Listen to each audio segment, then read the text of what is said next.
Welcome to రచ్చ media news. ముందుగా headlines చూద్దాం.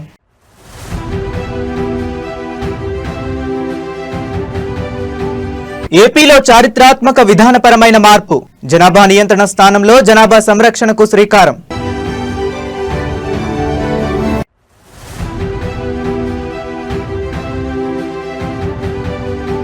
ఏపీ పారిశ్రామిక రంగానికి సరికొత్త కొరియన్ బూస్ట్. 1000 దక్షిణ కొరియా సంస్థలను రప్పించడమే లక్ష్యం.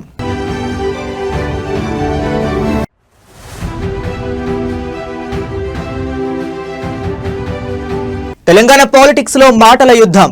కేటీఆర్, హరీష్ రావులపై సీఎం రేవంత్ రెడ్డి పదునైన కౌంటర్.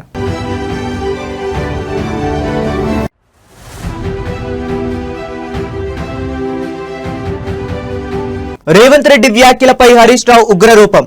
సీఎం స్థానంలో ఉన్నది సైకో, సాడిస్ట్ అంటూ సంచలన ఆరోపణ.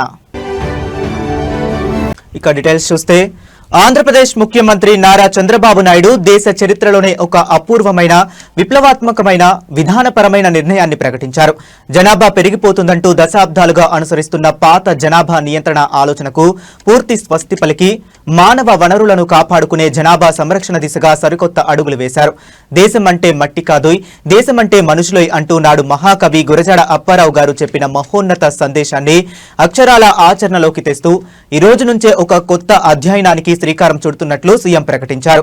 మారుతున్న ప్రపంచ డెమోగ్రాఫిక్ పరిస్థితులు, ముఖ్యంగా దక్షిణాది రాష్ట్రాల్లో యువ జనాభా తగ్గిపోతున్న క్రమాన్ని ముందుగానే గుర్తించిన చంద్రబాబు నాయుడు ఈ వ్యూహాత్మక మార్పును తెరపైకి తెచ్చారు. కేవలం సంఖ్యను తగ్గించడం కాదు, ఉన్న జనాభాను ఉత్పాదక శక్తులుగా, ఆరోగ్యకరమైన మానవ వనరులుగా మార్చడమే ఈ కొత్త విధానం యొక్క ముఖ్య ఉద్దేశం. మీరు పడ్డ కష్టం ఎన్నో ఏళ్లుగా సమాజ ఎదుగుదల కోసం, కుటుంబాల మనుగడ కోసం ప్రజలు పడుతున్న శ్రమను గుర్తించి రాబోయే రోజుల్లో యువతరం కొరత రాకుండా ఉండాలంటే జనాభా సంరక్షణే ఏకైక మార్గమని ముఖ్యమంత్రి స్పష్టం చేశారు. ఈ చారిత్రాత్మక నిర్ణయం ద్వారా రాష్ట్రంలో సంక్షేమ పథకాలు, విద్య, వైద్య రంగాలు మరియు ఉపాధి కల్పన విధానాల్లో భారీ మార్పులు రానున్నాయి. మనుషులే దేశానికి అసలైన సంపద అని చాటి చెప్పేలా ఈ రోజును ఒక మైలురాయిగా మారుస్తూ ఏపీ ప్రభుత్వం జీవోలు, మార్గదర్శకాల రూపకల్పనకు సిద్ధమైంది. గురజాడ అప్పారావు గారు ఒక మాట అన్నారు, దేశం అంటే మట్టి కాదోయ్, దేశం అంటే మనుషులోయ్ అని. ఈ రోజు అది మనం గుర్తు చేసుకోవడానికి ఇక్కడ సమావేశం అయ్యాం. వరల్డ్ పాపులేషన్ దినోత్సవం సందర్భంగా మెయిన్ థీమ్ వాళ్ళు ఇచ్చింది యువత ఆశలను, ఆకాంక్షలను సాకారం చేయడం. Realising the hopes and aspirations of young people today and for the future. నేను ఒకటే చెప్తున్నా, ఈ రోజు జనాభా నియంత్రణ కాదు, జనాభా సంరక్షణ ఒక నూతనమైన చరిత్ర ఈ రోజుతోనే ప్రారంభం అవుతుందని మరొకసారి తెలియజేస్తున్నా. ఒకప్పుడు నేను కూడా జనాభా తగ్గించాలని ఆలోచించాను. నాకు చాలా మంది చెప్పారు అప్పుడు జనాభా తగ్గించడం అంత సులభం కాదని. మేధావులందరూ చెప్పారు జనాభా తగ్గించడం కష్టం, ముందు ఫిమేల్ లిటరసీ రావాలి, పేదరికం పోవాలి, అప్పుడే జనాభా. ఆంధ్రప్రదేశ్లో నిరుద్యోగ నిర్మూలన, పారిశ్రామిక ప్రగతిపై కూటమి ప్రభుత్వం సరికొత్త అంతర్జాతీయ వ్యూహాన్ని తెరపైకి తెచ్చింది. రాష్ట్రంలోకి అంతర్జాతీయ పెట్టుబడులను, ముఖ్యంగా దక్షిణ కొరియాకు చెందిన దిగ్గజ సంస్థలను రప్పించడంపై ఐటీ శాఖ మంత్రి నారా లోకేష్ కీలకమైన లక్ష్యాన్ని ప్రకటించారు. ప్రస్తుతం రాష్ట్రంలో కేవలం 40 కొరియా సంస్థలు మాత్రమే నడుస్తుంటే ఆ సంఖ్యను ఏకంగా 1000కి పెంచడమే తమ లక్ష్యమని ఆయన పేర్కొన్నారు. చిన్న, మధ్య తరహా పరిశ్రమలతో పాటు పెద్ద పరిశ్రమలను ఏపీకి తీసుకువచ్చే ప్రతిష్టాత్మకమైన బాధ్యతను తాను భుజానికెత్తుకున్నానని లోకేష్ స్పష్టం చేశారు. ఆంధ్రప్రదేశ్ను దేశంలోనే బెస్ట్ ఇన్వెస్ట్మెంట్ హబ్గా మార్చేందుకు ఐటీ శాఖ విస్తృతమైన చర్యలు చేపడుతుంది. ఈ క్రమంలో గ్లోబల్ పార్ట్నర్షిప్ ను బలోపేతం చేసేందుకు కొరియా ప్రతినిధులతో జరిగిన సమావేశంలో లోకేష్ ఈ అధికారిక స్టేట్మెంట్ ఇచ్చారు. మీరు పడ్డ కష్టం, గతంలో పరిశ్రమలు రాక, ఉపాధి అవకాశాలు లేక రాష్ట్ర యువత పడ్డ కష్టాలను తీర్చేందుకు ఈ లక్ష్యాన్ని సాకారం చేసే లీడర్లలో ఒకటిగా తాను ముందుండి నడిపిస్తానని లోకేష్ ధీమా వ్యక్తం చేశారు. చిన్న, మధ్య తరహా ఎంఎస్ఎంఈఎస్ మరియు భారీ రంగాలు అన్నిటినీ కలుపుకొని 1000 మార్కును సాధించడం కోసం ప్రభుత్వ పరంగా అవసరమైన భూసేకరణ, సబ్సిడీలు, వేగవంతమైన పారిశ్రామిక అనుమతులు వంటి అన్ని రకాల చర్యలను యుద్ధ ప్రాతిపదికన తీసుకుంటున్నట్లు ప్రకటించారు. ఈ లక్ష్యాన్ని తాము తప్పకుండా సాధించి తీరుతామని అధికారులకు, పారిశ్రామికవేత్తలకు భరోసా ఇచ్చారు. 1000 కొరియన్ సంస్థలను ఏపీకి తీసుకువస్తామన్న మంత్రి నారా లోకేష్ ప్రకటన పారిశ్రామిక వర్గాల్లో సరికొత్త ఆశలు రేకెత్తిస్తుంది. an opportunity to meet KAIKA, which is the Korean Auto Industries Corporation Agency, and we spent some time before I came here, before lunch, where we discussed about how do you bring the 250 member companies that they have, because we only have about 55 to 60 in India. Between my state and other neighboring state, we don't have all of them. I said, how do you bring all of them? So we discussed threadbare with them on it. So I'm also working with your associations, like how I work with Komia on the maritime SMEs. You know, these are companies with $10 million revenue to up to $1 billion revenue. So small, medium and large. I intend to bring all of them into an enclave providing mechanism. As I shared, Mr. Shanmohan here is the CEO of our Economic Development Board. He raised his hand. He is going to create a Korean desk, and one of the mandates with which we are working is to provide the ease of actually starting a company in India, providing all the regulatory safeguards, explaining to you all the compliances, the labor, the whole compliance in a single window. So you'll have one person working with you. This person will also be talking to all the companies which have all Telangana రాజకీయాల్లో సవాళ్లు ప్రతి సవాళ్ల పర్వం సరికొత్త స్థాయికి చేరింది. BRS working president KTR, senior నేత హరీష్ రావు లక్ష్యంగా ముఖ్యమంత్రి రేవంత్ రెడ్డి సోషల్ మీడియా మరియు బహిరంగ సభల వేదికగా అత్యంత పదునైన కౌంటర్ అటాక్ ప్రారంభించారు. ఆనాడు హరీష్ రావును స్వయంగా వాళ్ల మామ కేసీఆర్ గారే నమ్మలేదు అంటూ రేవంత్ రెడ్డి చేసిన వ్యాఖ్యలు ఇప్పుడు గులాబీ శ్రేణుల్లో ప్రకంపనలు సృష్టిస్తున్నాయి. తెలంగాణలో విద్యాశాఖ మరియు ప్రైవేటు కార్పొరేట్ ఫీజుల నియంత్రణపై చర్చ జరుగుతున్న తరుణంలో ముఖ్యమంత్రి రేవంత్ రెడ్డి నేరుగా హరీష్ రావు రాజకీయ నైతికతను ప్రశ్నించారు. గతంలో తెలంగాణ సెంటిమెంట్ ను రగిల్చి ఆంధ్ర యాజమాన్యాల విద్యా సంస్థలకు వ్యతిరేకంగా మాట్లాడిన హరీష్ రావు ఇప్పుడు అదే సంస్థలకు అండగా నిలవడం వెనుక ఉన్న అసలు రహస్యం ఏమిటని నిలదీశారు.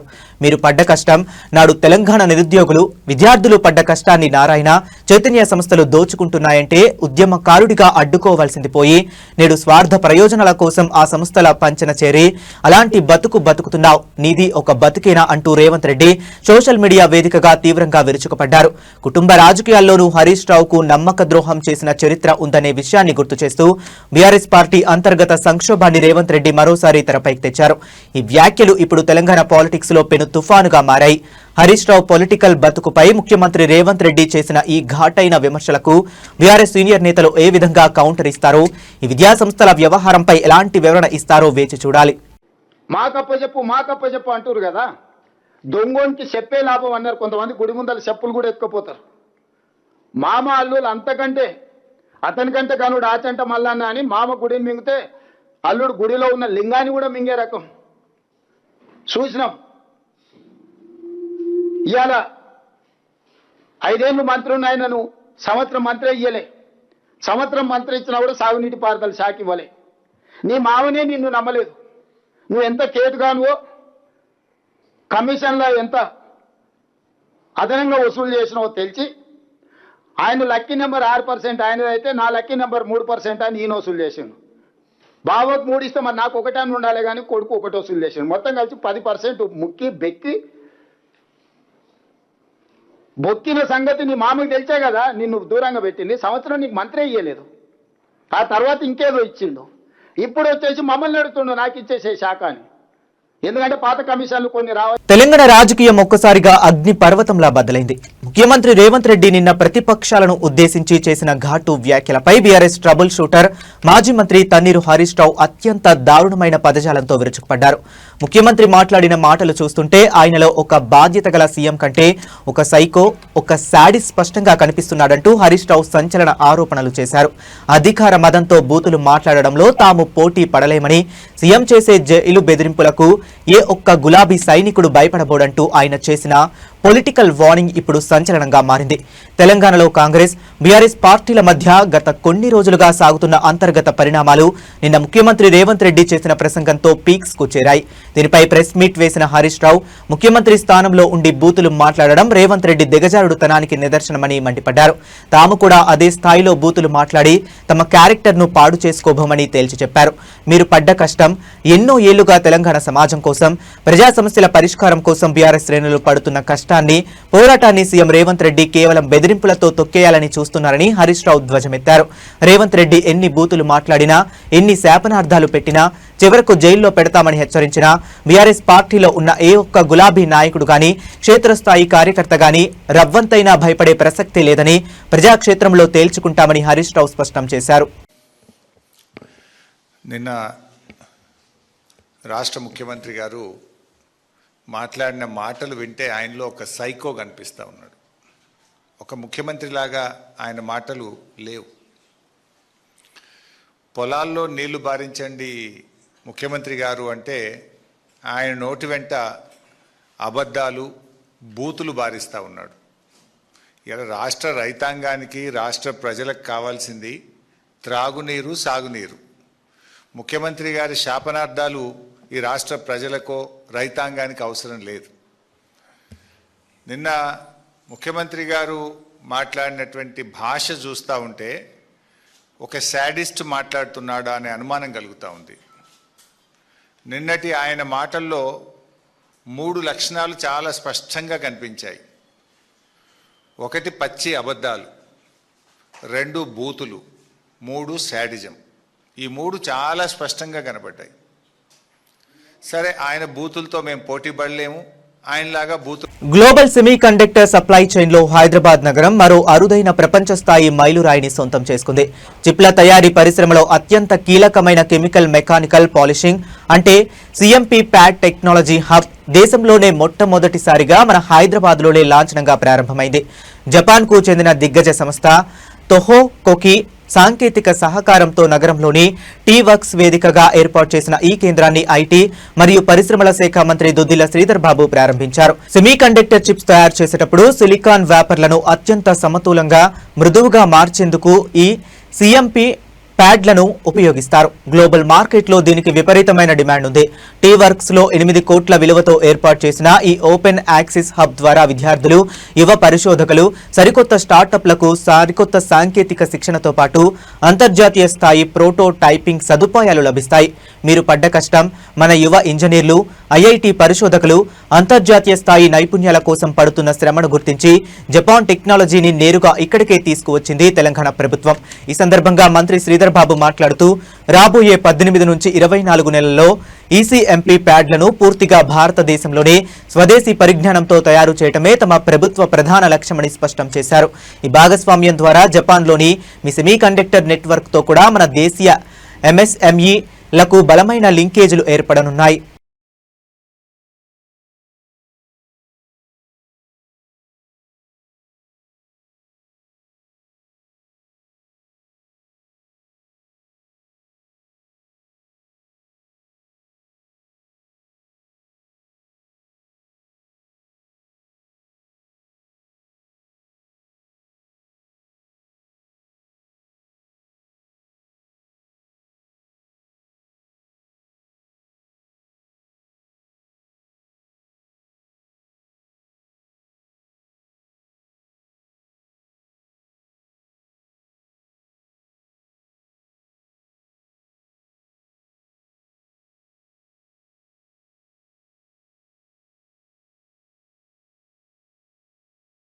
భారతీయ సినీ సంగీత ప్రపంచంలో ఒక శకం ముగిసింది. తన అద్భుత స్వరంతో అమాయకత్వపు అలలుగా సాగే భావ వ్యక్తీకరణతో తరాల పాటు శ్రోతలను మంత్రముగ్ధులను చేసిన మహాగాయని మన జానకమ్మ ఎస్ జానకి గారు ఇక లేరు.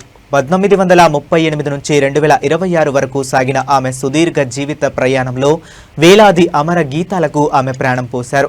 ప్రస్తుతం ఆమె భౌతిక కాయాన్ని కర్ణాటకలోని మైసూర్ మహారాజా కాలేజ్ మైదానంలో ఉంచగా దేశం నలుమూలల నుంచి వచ్చిన సంగీత అభిమానులు, ప్రముఖులు ఆమెకు కన్నీటి వీడ్కోలు పలుకుతున్నారు. ఎస్ జానకి అమ్మగారి మరణ వార్త విన్న సినీ లోకం ఒక్కసారిగా దిగ్భ్రాంతికి లోనైంది. జాతీయ మీడియా ది హిందూ కథనాల ప్రకారం ఆమె పాన్ ఇండియా కెరీర్లో తెలుగు, తమిళం, కన్నడ, మలయాళంతో పాటు దాదాపు 17 భాషల్లో వేలాది గీతాలను ఆలపించారు. మైసూర్లోని మహారాజా కాలేజీ గ్రౌండ్స్ అంతా ఆమె ప్రస్తుతం జానకమ్మకు నివాళులు అర్పించేందుకు వచ్చిన జన సందోహంతో నిండిపోయింది. మీరు పడ్డ కష్టం, సినీ ఇండస్ట్రీలో ఒక సామాన్య గాయనిగా ప్రయాణాన్ని ప్రారంభించి దశాబ్దాల పాటు రోజుకు రాత్రింబగళ్లు కష్టపడుతూ తన గొంతును సంగీతానికే అంకితం చేసిన జానకమ్మ పడ్డ కష్టం నేడు ఆమెను అమర గాయనిగా మార్చింది. ఆమె భౌతికంగా మన మధ్య లేకపోయినా ఆమె ఆలపించిన అమర గీతాలు ఎప్పటికీ మనతోనే ఉంటాయని, రాబోయే తరాలకు కూడా ఆమె వాయిస్ ఒక పెద్ద ఇన్స్పిరేషన్ గా నిలుస్తుందని ఇండస్ట్రీ పెద్దలు కొనియాడుతున్నారు.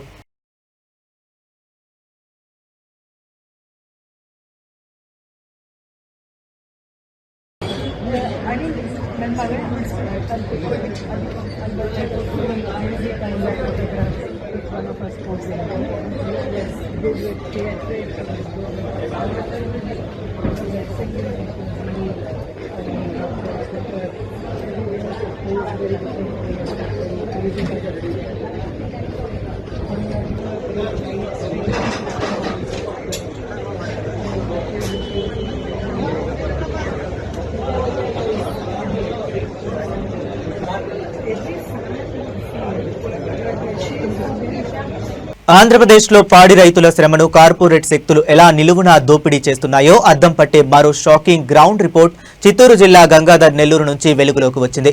ముఖ్యమంత్రి నారా చంద్రబాబు నాయుడుకి చెందిన ప్రతిష్టాత్మక హెరిటేజ్ పాల డైరీ స్థానిక పాడి రైతుల నెత్తిక ఘోరంగా శటగోపం పెడుతుంది. గత 2 సంవత్సరాలుగా పాలలో వెన్న శాతం తక్కువగా వస్తుందనే సాకుతో రైతులు పోసిన వందలాది లీటర్ల పాలను జీరో పేమెంట్ లిస్టులో పడేస్తూ యాజమాన్యం నయా పైసా ఇవ్వకుండా ఎగనామం పెడుతుంది. ఎన్నికల ముందు సూపర్ 6 హామీలతో ఏదో చేస్తారనుకుంటే ఇప్పుడు సొంత సంస్థ హెరిటేజ్తోనే ఇలా మోసం చేస్తారా చంద్రబాబు అంటూ రైతాంగం తీవ్ర ఆగ్రహం వ్యక్తం చేస్తుంది. గంగాధర నెల్లూరు నియోజకవర్గంలోని వందలాది మంది పాడి రైతులు ప్రతిరోజు తమ జీవనోపాధి కోసం హెరిటేజ్ డైరీ కేంద్రాలకే పాలను సరఫరా చేస్తున్నారు. అయితే గత 2 ఏళ్లుగా హెరిటేజ్ యాజమాన్యం తమ ల్యాబ్ రీడింగ్లను తయారుమారు చేస్తూ పాలలో నాణ్యత లేదంటూ రైతులను నష్టాల పాలు చేస్తుంది. వందలాది లీటర్ల పాలను సేకరించి తీరా బిల్లులు ఇచ్చే సమయానికి జీరో పేమెంట్లు ఇవ్వడంతో రైతులు లబోదిబోమంటున్నారు. మీరు పడ్డ కష్టం వేసవి కాలంలోనూ తీవ్రమైన ఇబ్బందుల్లోనూ పశువులను సాకుతూ పాడి రైతులు పడుతున్న రక్తస్రేవుల కష్టాన్ని హెరిటేజ్ సంస్థ కార్పొరేట్ లాభాల కోసం తొక్కిపెడుతుంది. దీనిపై డైరీ కేంద్రాల వద్ద రైతులు పెద్ద ఎత్తున నిరసనకు దిగారు. ప్రభుత్వం ప్రకటించిన సూపర్ 6 సంక్షేమ పథకాలపై ఆశలు పెట్టుకుంటే క్షేత్రస్థాయిలో సీఎం చంద్రబాబు సొంత డైరీనే తమ పొట్టన కొడుతుందంటూ సోషల్ మీడియా వేదికగా ముఖ్యమంత్రి @NCBN ని టార్గెట్ చేస్తూ రైతులు అకౌంటబిలిటీని డిమాండ్ చేస్తున్నారు. ఎంత పైసా పేపర్ దానికి కూడా గెచ్చలేదా, దానికి కూడా యోగ్యత లేదండి.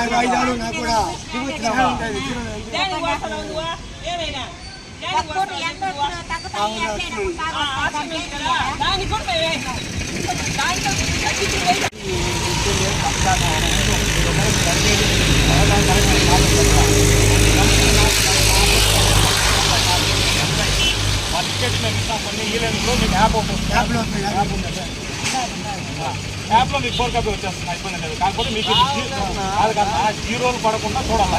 అదొక మెయిన్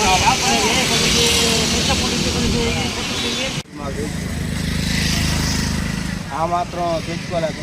ఇది యాక్షన్ తీసుకున్న వేయింగ్లో ప్రాబ్లం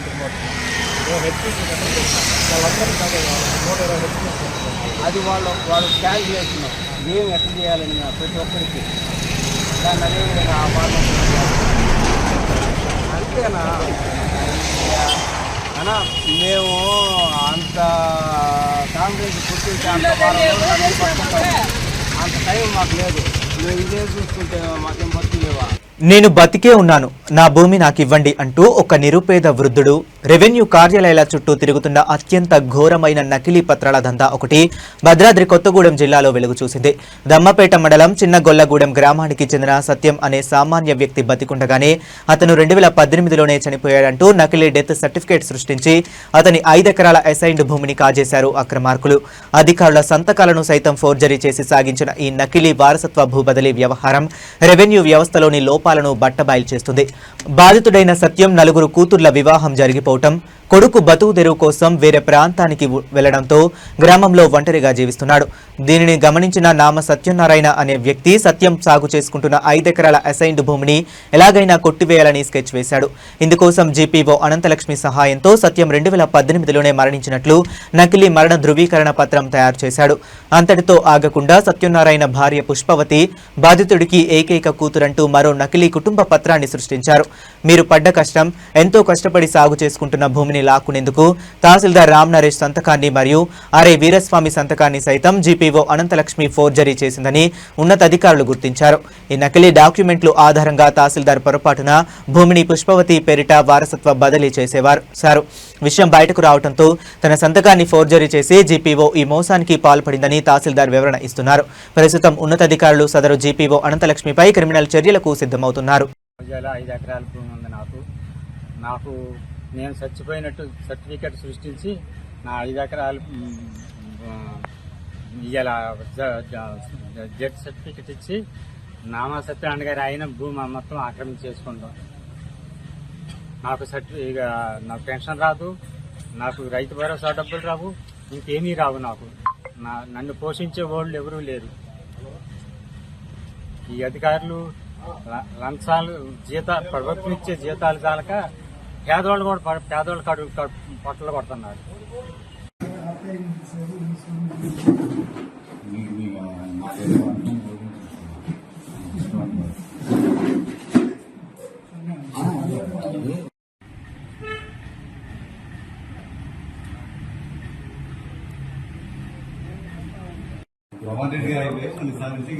తెలంగాణలోని ప్రభుత్వ గురుకుల పాఠశాలలు విద్యార్థుల పాలిట నరక కూపాలుగా మారుతున్నాయా?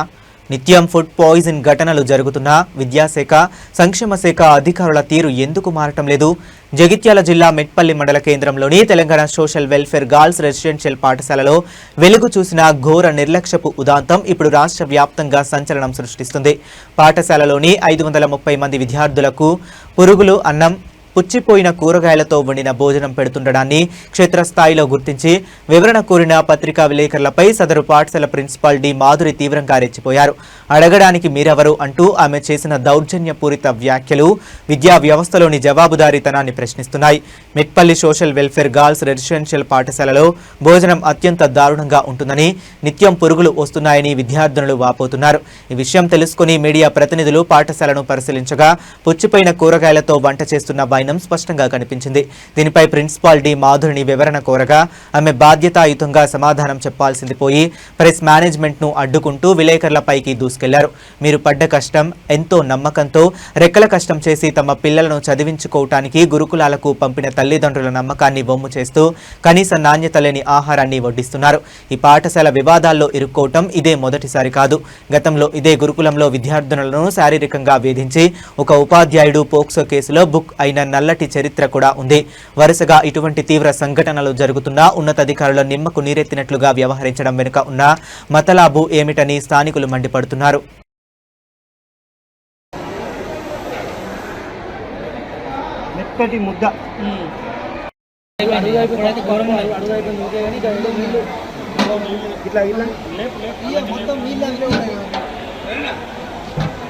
Tollywood heart of the city Jubilee hills పరిధిలో ఒక భారీ సినీ మోసం వెలుగు చూసింది.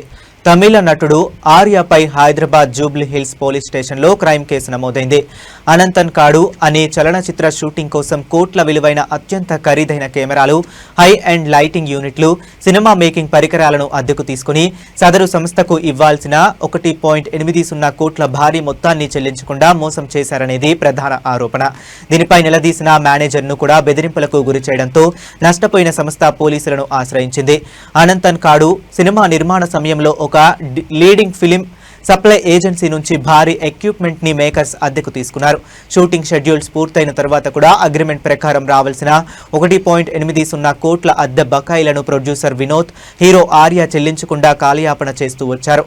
ఈ క్రమంలో సదరు బాధిత సంస్థ తమ అకౌంట్స్ క్లియర్ చేసుకోవడం కోసం మేనేజర్ను పంపించగా చిత్ర బృందం ఆయనపై తీవ్రంగా రెచ్చిపోయి బెదిరింపులకు దిగినట్లు తెలుస్తుంది. మీరు పడ్డ కష్టం, ఎక్విప్మెంట్ సకాలంలో అందించి రాత్రింబగళ్లు కష్టపడిన టెక్నీషియన్ పరిశ్రమకు దక్కాల్సిన చేసిన సొమ్మును కార్పొరేట్ అహంకారంతో నొక్కేయాలని చూశారు. బాధితుల నుంచి పక్కా సాక్ష్యాధారాలతో లిఖితపూర్వక ఫిర్యాదు అందడంతో జూబ్లీహిల్స్ పోలీసులు హీరో ఆర్యాను ప్రధాన నిందితుడిగా చేరుస్తూ ప్రొడ్యూసర్ వినోద్ మరియు కోర్ టీంపై చీటింగ్, క్రిమినల్ ఇంటిమిడేషన్ సెక్షన్ల కింద కేసు నమోదు చేసి దర్యాప్తు వేగవంతం చేశారు.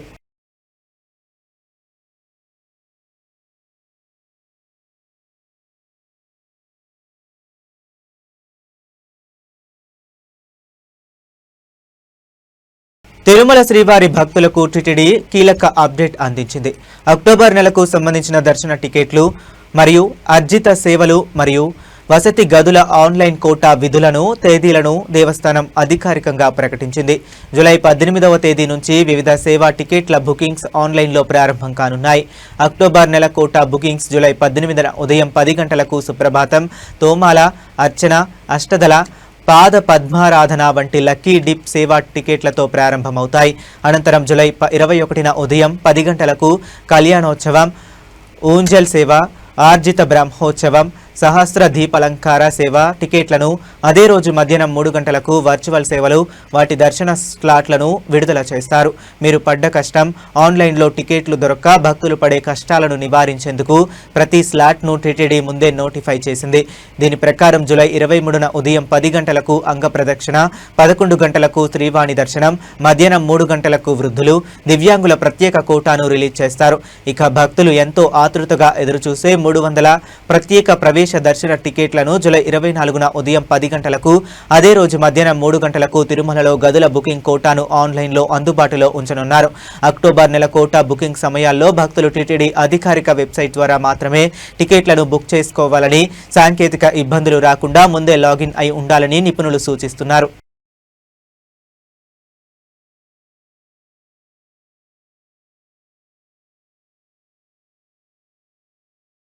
దేశంలోనే అత్యంత ప్రతిష్టాత్మకమైన ఆధ్యాత్మిక కేంద్రం అయోధ్య రామాలయంలో చోటు చేసుకున్న విరాళాల చోరీ ఉదాంతం ఇప్పుడు సరికొత్త చర్చకు దారితీస్తుంది. భక్తులు ఎంతో నమ్మకంతో సమర్పించిన కానుకల రక్షణపై ఆరోపణలు రావడంతో అయోధ్యకు వచ్చే భక్తుల సంఖ్య దేశంలోనే ఎన్నడూ లేని విధంగా భారీగా పడిపోయినట్లు జాతీయ మీడియా నివేదికలు వెల్లడిస్తున్నాయి. గతంలో రోజుకు సగటున 1,00,000 మందికి పైగా భక్తులు శ్రీరాముడిని దర్శించుకునేందుకు తరలివస్తే ఇప్పుడు ఆ సంఖ్య ఏకంగా 60 నుంచి 70,000కు పడిపోయిందని స్థానిక వర్గాలు స్పష్టం చేస్తున్నాయి. అయోధ్య రామాలయం ప్రారంభమైన తర్వాత స్థానికంగా టూరిజం రంగం ఊపందుకుంది. కానీ ఈ చోరీ ఘటన భక్తుల మనోభావాలను తీవ్రంగా గాయపరిచింది. ఫలితంగా అయోధ్యలోని హోటళ్ల ఆక్యుపెన్సీ రేటు ఒక్కసారిగా 25% తగ్గిపోయిందని స్థానిక వ్యాపార సంఘాలు లబోదిబోమంటున్నాయి. భక్తుల రద్దీ తగ్గడంతో ప్రసాదాలు, టాక్సీ సర్వీసులు, పూలదండల విక్రయాలు పూర్తిగా మందగించాయి. మీరు పడ్డ కష్టం, ఎంతో కష్టపడి దేశం నలుమూలల నుంచి వచ్చే భక్తులు సమర్పించే విరాళాల విషయంలో పారదర్శకత లోపించడం క్షేత్రస్థాయిలో తీవ్ర నమ్మక రాహిత్యానికి దారితీస్తుంది. కేవలం ఆధ్యాత్మిక నష్టమే కాకుండా రాబోయే సార్వత్రిక ఎన్నికల్లో ఇక్కడి చోరీ ఆరోపణలు రూలింగ్ పార్టీ బీజేపీపై తీవ్ర రాజకీయ ప్రభావం చూపే అవకాశాలు స్పష్టంగా కనిపిస్తున్నాయని పొలిటికల్ అనలిస్టులు అంచనా వేస్తున్నారు. విరాళాల నిర్వహణపై హిందూ సమాజం నుంచి వస్తున్న ప్రశ్నలు పార్టీ ఇమేజ్కు పెద్ద సవాల్గా మారాయి.